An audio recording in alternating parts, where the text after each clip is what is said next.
Varanasi.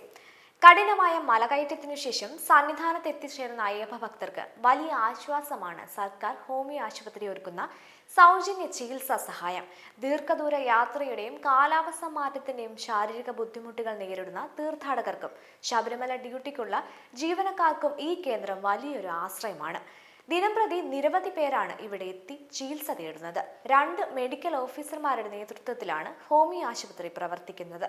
2 ഫാർമസിസ്റ്റുകൾ, 2 അറ്റൻഡർമാർ, 1 cleaner എന്നിവരടങ്ങുന്ന ജീവനക്കാരും സേവനാസന്നദ്ധരായി മുഴുവൻ സമയവും ഇവിടെയുണ്ട്.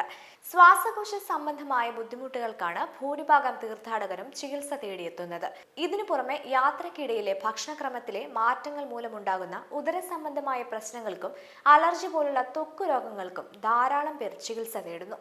പലവിധ പ്രതിരോധ മരുന്നുകളുടെ വിതരണവും ആശുപത്രി വഴി നടക്കുന്നുണ്ട്. അതോടൊപ്പം ശ്വാസമുട്ടൽ അനുഭവിക്കുന്നവർക്കായി നെബുലൈസേഷൻ സൗകര്യവും ആവി പിടിക്കുന്നതിനുള്ള സംവിധാനവും ഇവിടെയുണ്ട്. ചെറിയ പരിക്കുകൾ പറ്റുന്നവർക്കായി ഡ്രസ്സിംഗ് ചെയ്യാനുള്ള സേവനവും കേന്ദ്രത്തിൽ സൗജന്യമായി ലഭ്യമാണ്. വലിയ നടപ്പന്തൽ ആരംഭിക്കുന്ന ഭാഗത്താണ് ആശുപത്രി സ്ഥിതി ചെയ്യുന്നത്.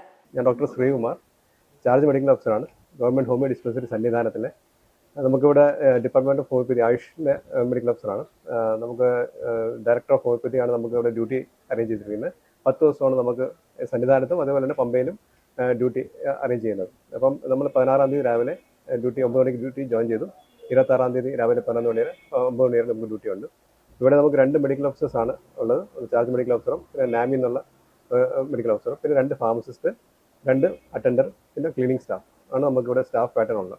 ഇവിടെ നമുക്ക് രോഗികൾ വരുന്നതെന്ന് വെച്ചാൽ നമ്മളിവിടുത്തെ ജീവനക്കാരാണ്. മീൻസ് ദേവസ്വം ബോർഡിലെ ജീവനക്കാർ, പോലീസ് സ്റ്റാഫുകളും പിന്നെ അയ്യപ്പ ഭക്തന്മാരും ഇവിടെ വരുന്നുണ്ട്. കൂടുതലും റെസ്പിറേറ്ററി ഇൽനെസ്, നമ്മുടെ ശ്വാസകോശമായിട്ട് സംബന്ധിച്ചിട്ടുള്ള അസുഖങ്ങളാണ് കൂടുതലും. ഇപ്പോൾ കാലാവസ്ഥ മാറുമ്പോഴത്തേക്ക്, തണുപ്പ് വരുമ്പോഴത്തേക്ക് റെസ്പിറേറ്ററി ഇൻഫെക്ഷൻസ് ഒക്കെ വരുന്നുണ്ട്. അതിനുള്ള മെഡിസിൻസാണ് നമ്മൾ കൂടുതലൂടെ രോഗികൾ ആവശ്യപ്പെട്ട് വരുന്നത്. അതുകൂടാതെ തന്നെ സ്കിൻ കംപ്ലയിൻസ്, ചെറിയ ചെറിയ മുറിവുകൾ, അതുകൂടാതെ തന്നെ ഗ്യാസ്ട്രിക് കംപ്ലയിൻസ്, മിക്കവാറും ആഹാരം കഴിച്ചതിന് ശേഷമുള്ള ദഹന സംബന്ധമായിട്ടുള്ള ബുദ്ധിമുട്ട്, അതിനുള്ള മരുന്ന് ഇവിടെ കൊടുക്കാറുണ്ട്. അതുകൂടാതെ തന്നെ സ്ഥിരമായിട്ട് ഇവിടെ വന്നിട്ട് നമ്മൾ ഇന്നിപ്പം അയ്യപ്പ ഭക്തന്മാരോടെ സ്ഥിരമായിട്ട് കഴിക്കുന്ന ഹോമിയോ മരുന്ന് തീർന്നു പോവുകയാണെങ്കിൽ ഇവിടെ വന്നിട്ട് അവർക്ക് നമ്മുടെ സ്ഥാപനത്തിൽ നിന്ന് ആ മരുന്ന് വാങ്ങാവുന്നതാണ്. അതുകൂടാതെ തന്നെ പോലീസ് ഉദ്യോഗസ്ഥരും മറ്റേ ജീവനക്കാരെല്ലാം പ്രതിരോധ മരുന്ന് ആവശ്യപ്പെട്ട് വരാറുണ്ട്. ഇപ്പോഴത്തെ കാലാവസ്ഥ മാറ്റവും പിന്നെ തുടർച്ചയായിട്ട് അവർക്കിടെ ഈ ഒരു സാഹചര്യത്തിൽ ജോലി ചെയ്യുമ്പോഴത്തേക്ക് അതുപോലെ പകർച്ചവ്യാധിയൊക്കെ വരാനുള്ളൊരു സാഹചര്യമുണ്ട്. അപ്പോൾ പ്രതിരോധ മരുന്ന്, ഇപ്പോൾ പ്രിവെൻറ്റീവ് ആസ്പെക്റ്റിൽ പ്രതിരോധ ശേഷി വർദ്ധിപ്പിക്കാനുള്ള മരുന്നോ അല്ലെങ്കിൽ ചിക്കൻ പോക്സ് പോലുള്ള പ്രതിരോധ അസുഖങ്ങൾക്കുള്ള മരുന്നും നമുക്ക് ഇവിടുന്ന് നൽകാറുണ്ട്.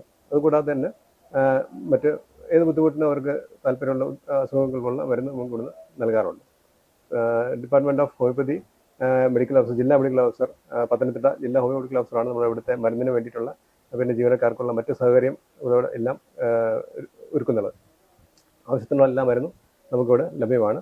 മരുന്ന് തീർന്ന മുറയ്ക്ക് തന്നെ ജില്ലാ മെഡിക്കൽ ഓഫീസർ നമുക്ക് അതിൻ്റെ സ്റ്റോക്ക് വീണ്ടും തിരിച്ച് നൽകുന്നതാണ്. നമുക്ക് എല്ലാം അതുകൊണ്ട് എല്ലാവിധ അതുപോലെ ദേവസ്വം ബോർഡ് നമുക്ക് ഇവിടെ ആവശ്യത്തിനുള്ള സഹകരണവും എല്ലാം ഒരുക്കിയിട്ടുണ്ട്.